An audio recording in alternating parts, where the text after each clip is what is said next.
దేవుని ఆవరణలోనికి వచ్చిన వారు ఒకటి బలులు అర్పించిన తర్వాత రెండోది ఏం చేయాలి? వారు ఏం చేయాలండి? రెండోదిగా బలి అంటేనే ప్రార్థన. బలి అంటేనే ప్రార్థన.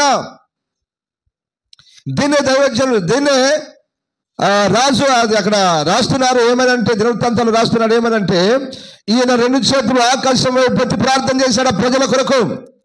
ప్రభువా, వారు మీ సన్నిధిలోనికి వచ్చినప్పుడు వారి మనవులు ఆలకించండి, వారి ప్రార్థన అంగీకరించండి, ఇదిగో ఈ ప్రజలు దీవించండి ప్రభువా, ఆశీర్వదించండి ప్రభు అని ప్రార్థన చేయడం ప్రారంభించారు. మందిరానికి వెళ్దామంటే ఒక్కొక్కరికి చాలా బద్ధకం. మందిరాలకు రావాలంటే, మందిర ఆవరణంలోనికి రావాలంటే, మందిరంలోనికి రావాలంటే చాలా ఇబ్బంది పడుతున్నారు ఈ లోకంలో చాలా మంది క్రైస్తవులు. బైబిల్ సెలవిస్తుంది బిడ్డలారా, దేవుని మందిరమును, దేవుని సన్నిధిని, దేవుని ఆవరణంలో విడవరాదు. ఆమేన్, హల్లెలూయా, హల్లెలూయా.